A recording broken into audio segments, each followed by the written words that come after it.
Leigh Hellaby, and this is my wife, Leigh-Ann Hellaby, and we are musicians, artists. I'm a pianist, a producer, composer, and you are a?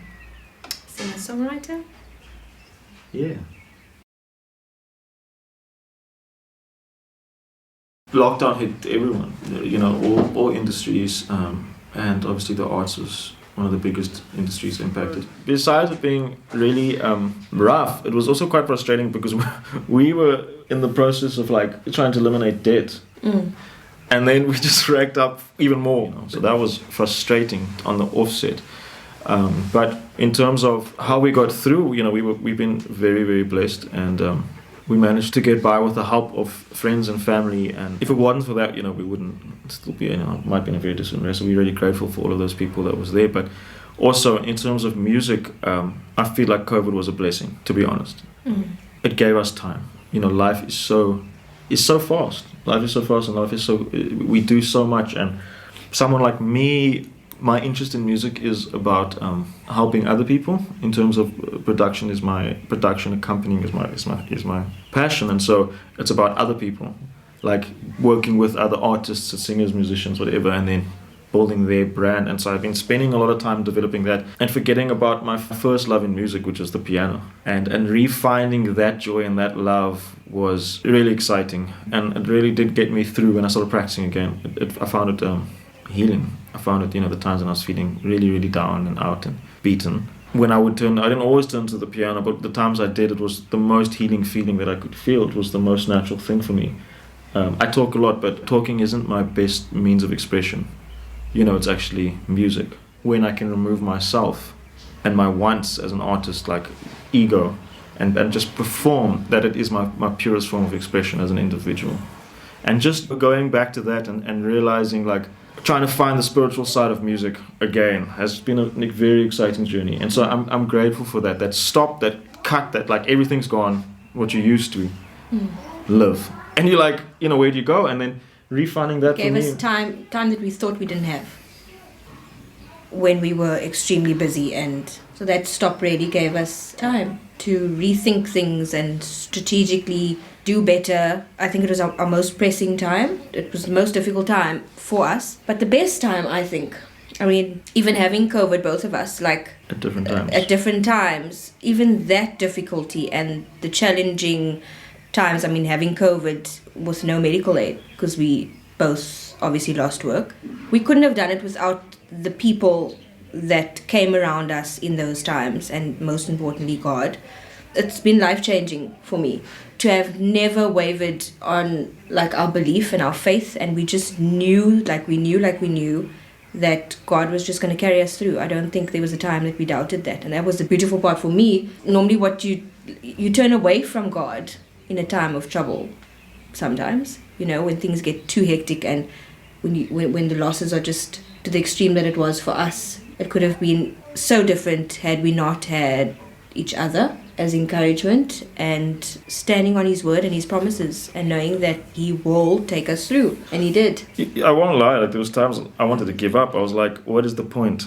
You know, when the lockdown was supposed to be like 3 weeks or something, and then it kept on going, and bills are coming, and we can't pay a cent.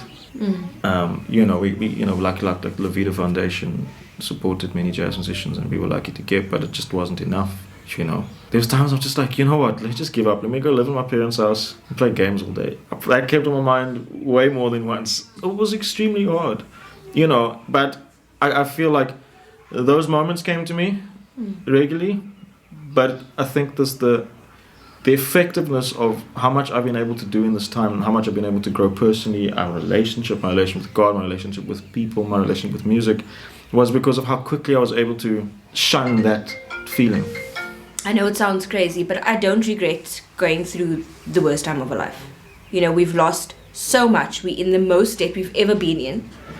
And still, I feel the time we've been given, the perspective, the blessings, seeing the miracles before us, like it's another level. I've embraced it, as challenging as it did get. But I most certainly feel like if that didn't happen, we wouldn't be where we are today in terms of our strength in our marriage, as musicians, as life partners, as people. We see things differently now, we think differently, we do differently, and I feel like COVID has honestly been more of a blessing. You know, I could have died, I had it very badly, but still, in that moment, I felt, I've never felt closer and more certain that God is God, God is there, God is going to carry you. What would have put me in a total panic, I just knew like I knew, I don't know, it was a different kind of feeling. Yeah, exactly that, pressed but not crushed. You know, we tend to think when we look at people and we think, oh, you know, that guy's so blessed, that person's so blessed, like he never went through issues and everything's just going so great for him and whatever. And the revelation for me is that God still blesses you in those trying, pressing times. Even, in my opinion, more so, because when He takes you out of that, now you realize who God really is and how His hand is just always on your life. It makes you a better person, and He knows why He needs you to be better in whichever area. It's just become so much more real to me. I grew up that way, where you see everybody living this perfect life and you think that that's a blessing. They're more blessed. That's what you believe growing up. Now in hindsight, I think about the struggles. So there were different seasons for my parents. There were struggles, there were moments where we were absolutely blessed, but now I look back and I think, wow, those struggles made them who they are today in terms of strength, and how when challenges come, they don't cave in, or you know, that's my reality now, is that our struggles, even the current situation that we're in with regards to like playing catch up with paying things off and where we're gonna find a home and whatever. That is the story I can tell my son one day of how he saw miracles before his eyes. He saw groceries being dropped at our doors, people putting money in an envelope and saying, you know, just go and check your box. When we needed electricity, somebody just sending you an electricity number. Those were the blessings that we saw before our eyes, and my son now can see that, you know, that's what miracles look like, and the realness of God's provision. You know, if anything, we look to our jobs and the people paying us, and we rely and we focus on that. But COVID has taught me that God's the only provider. Bottom line, all of those people that worked 30 years in a stable job got retrenched. People that owned businesses lost their business, you know. So this didn't just really, like musicians were affected, but I mean, when you look to God as the only source, then that effect is a little bit less harsh, I think. I don't think I've ever been this strong in my faith in who God really is and how He really does not forsake you in these times. I feel like there's two sides to that. You know, you said that we look at someone, you could look at us and pity us. Mm-hmm. You know, times are tough. You could, someone who's got a stable job can look at another musician and say, oh, shame. But I've come to realize that everyone has struggles. No matter who you are, I've realized that sometimes we feel like life is harder for us because we come from not enough money to support me. Like that, look at that musician. His parents had money, and so they built him a studio and they could afford for him to go to studio. And the next guy goes, my parents didn't listen to jazz, so I struggled to pick up jazz. And the next guy goes, my dad only listened to jazz and I want to listen to hip-hop, and so when I listen to those hip-hop guys who grew up with hip-hop in their house, they have an advantage. And then the next guy goes and says, all I wanted to be was an opera singer, but I was told that I can't have this opera voice because I couldn't practice. You know, we all have excuses. There's excuses. There's all, like, some people, you know, if you feel like you're poor, you grow up poor, and so therefore life is hard for you, then, you know, life, like, oh, you know, that's why I'm struggling. And then the guy that's rich, I can't talk from that point of view, but he has struggles. There's a different set of responsibilities and uphill battles to fight. Life is designed to go through trials. That is the design of life. If life was easy, it would be boring. So for me, it is actually starting to learn. It's easy. The Bible says that, you know, like, you know, rejoice in your trials and tribulations and your eyes to God, all these different things. And it sounds silly. It sounds stupid. It sounds like, what is this religion trying to tell you? And you start realizing in this time that, wow, my faith in God, yes, it's grown in this time because we have literally seen miracles. But what grew in me was faith in me. Because in order for my faith in God to work, I have to believe that God can do something with me.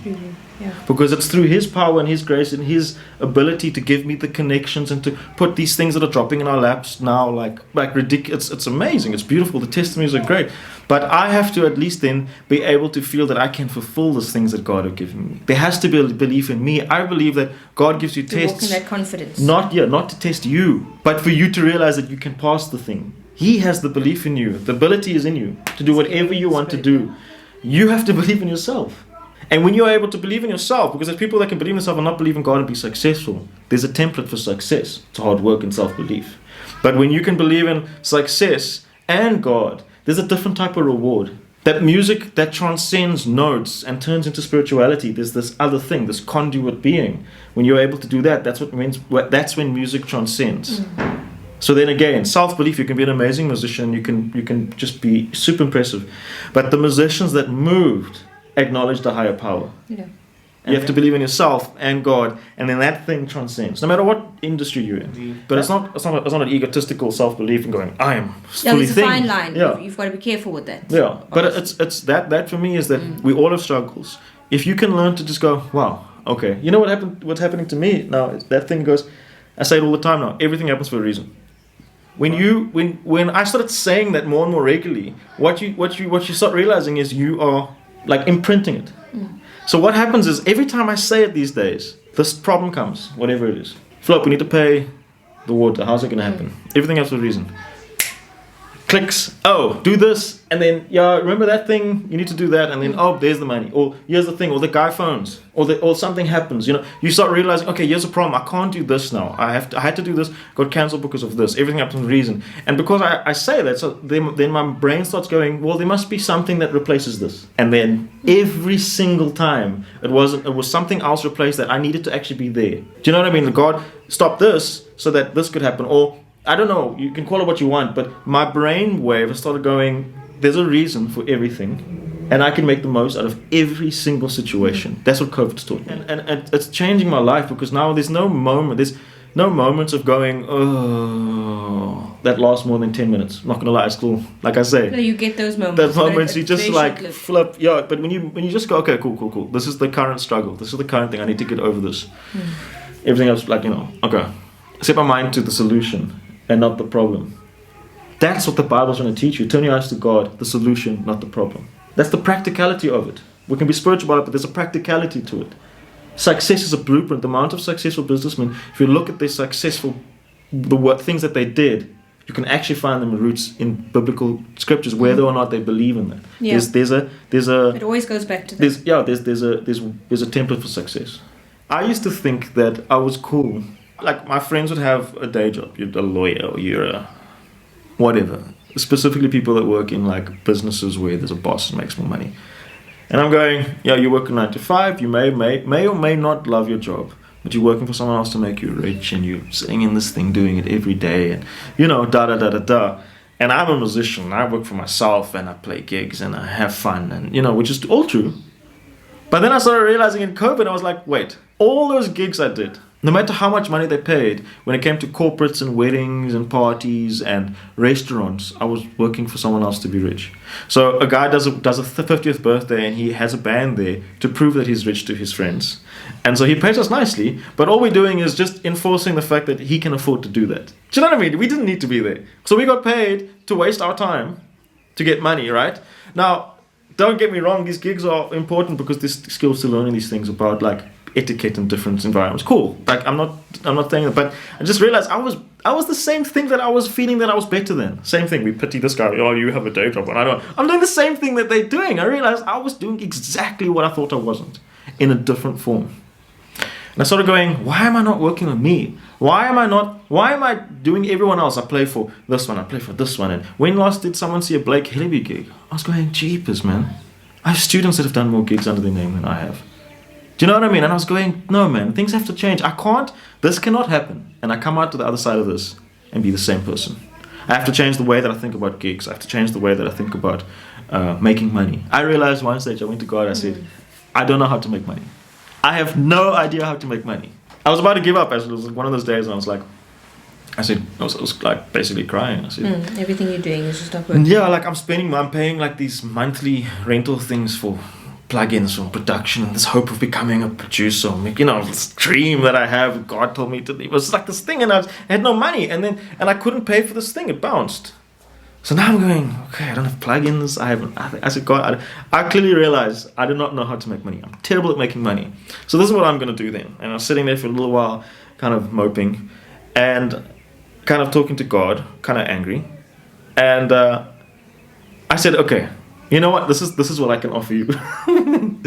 I don't know how to make money, but I can make music. So what I'm going to do now is I'm just going to make music, and I'm going to allow you to figure out how I'm going to make money. I get a phone call within 5 minutes. Listen, I need you to do this mastering thing. I'm going to pay you up front. How much do you want? I was like, okay, here's the normal fee. Okay, I'm going to pay double that. Straight up. Like, okay, cool. Here we go. Okay. Then I started that video series. I was doing like covers. I was like trying to practice my arranging chops again. So we did that arrangement of like Don't Know Why and African 12/8. And we did just various different things that I was just working on. And it was just like, okay, I don't know what's going to come of this, but this is what I can do. It's like the only thing that I know how to do well at like a money-making level. Do you know what I mean? I don't know anything else. I can maybe sell bread or something. I don't know. So, and then that led to stuff, people sort of phoning me about this. Then I got, and things just sort of coming. And I realized when I'd given up control, when I thought I needed to make money, I need to do this, and I need to be this, and I need to do this, and I need to have this control, I need to practice like this, and I need to make sure I'm getting better all the time, and I need to... When I just started going, okay, I'm going to live life just this. I'm going to go, I'm terrible at making money. I'm terrible at spending money. I'm terrible at making decisions about anything. I'm terrible at composing. I'm terrible at playing piano. When I just started going, I'm just going to do the best that I can be, and I'm going to give everything else to God. That's all I can do. That's the best that I can do. And then things sort of happened. The album, I wrote that album. Let's see, players on. I just things started happening, and then people started approaching me, and more projects started happening, and then more and more things. And as I worked with this one, someone else noticed, and then I get asked to produce or mix this, and things have just sort of like skyrolling. A lot of it like for very little money, because artists aren't making money. For a producer or mixing engineer, I need the artist to make money so that he can pay me, So it's been slow, but it's been snowballing, and it's been amazing. When I started just going, it's a weird, it sounds hypocritical. So I'm going, I believe in myself, and I know that I'm good, but I also know that I'm not good. If that makes sense. It does. I don't know if that makes sense, but that has been my mindset, and it has changed my life because it took off pressure. I guess that's what people mean. Like, I know Jay-Z, they asked him, he's got this huge empire, and I was just somehow on Instagram, it popped up, and I clicked on and watching, and they said, like, how did the money start coming from the rapping? And he goes, the money was never the issue. The money became the issue later on. I mean, it started making money, but that was not why we did it. And I started realizing you can think of that and going, okay, I need to be pure about my music, and I must make music that I don't necessarily want to make money, and if I do it purely, I can make money from it, hopefully, maybe. Or, I need to do it purely, and if I don't make money, then I'm a jazz musician, because we make jazz for jazz, not because we want to make money, otherwise we'd be pop artists. We feel like we like these great artists who suffer, And I started realizing, like, it's not about that. Or at least from my, this is my opinion from what I'm learning, and it might change in 5 years. But the not making it about money for me now is going, I don't know how to make the money. I don't know what that even means. I'm just gonna make the music because I had nothing else. Was not going to make money from the music that I was making, and that I'm currently still finishing up. It was lockdown. I just did it, and I did it to the best of my ability, and it is paying now. So it's very interesting how that has skyrocketed. So in terms of how we have to change and what am I doing now, I'm more in the production side of music and kind of following one of my passions. I love playing piano, and I decided that I'm not going to try and be what I'm not anymore as well. Like, this is how I play piano. If it doesn't fit your mold, no offense, it's cool, because I'm not going to change for you now. I just have to bring me. Because if I spend too much time trying to please you to fit into your band, I'm just wasting time. Just realize one thing, we don't have time. So that's the one thing I decided, like, I'm going to play piano, I'm going to grow, I'm going to try and grow, but I'm not going to grow under pressure of someone else needing me to grow. I'm going to grow because this is the way that it's going. And then producing, I'm passionate about drawing out emotion out of situations. So what's the song about? Let's delve into that. What are the thought processes? What is the narrative? How are we, pulling that out? How do we say that word? to get that emotion. You know, like that's my passion. And this has allowed me the time, because that takes time. That takes really long. In South Africa, we make an album in a week. America, they take over a year sometimes, you know, because of that. They do this process. I thought, well, what better time than to set that precedent of how we make music in a very, very thought out way, not by letting thoughts get in the way of the music, but allowing the thoughts to be so natural that the music comes out of it like that. You know, getting it in. What is the song about? Cool, the song's about my dad, and I miss him, and I wish he was here. Okay, cool. So what do we, you know, how do we get there? How do we do this? How do we narrate that? Remind me of the story. How do I help this person get into that space? How can I play the piano that way, or produce the music around it for that to feel right? And that's what I'm doing at the moment, and I'm loving it. For me, I had more opportunities. That's the craziest thing. Collaborations came, interviews came. A lot of things happened. That self-belief thing, because I definitely struggled with, yes, I gigged. Yes, I played with many people, but I still didn't see myself as an artist for the longest time, because, you know, corporate was the only thing I ever knew and did. Leaving corporate, making that decision to pursue music and believe that, okay, this is what I'm going to do, and then COVID hits.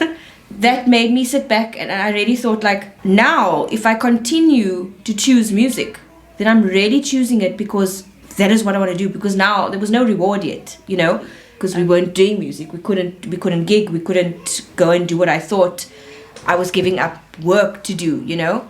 And in that time, we really started like getting back together as a unit, like the two of us, like playing together and really finding each other through music. But when you do these corporate gigs and when you're weddings and parties and stuff, it's a certain type of music. There's like a criteria you play that we want this, we want that. You know, there's a narrative, and so you're not feeding each other. And so it actually was for the longest time that we hadn't created together. Yeah, we hadn't found the creativity inside of us, because just because you're being a musician and performing gigs does not mean you're using creativity. You know what I mean? We're playing a certain type of music. Like, okay, it's a background jazz gig for the canapes at a wedding. When you're doing that, you're not practicing the other side of the creativity of creating from nothing to express.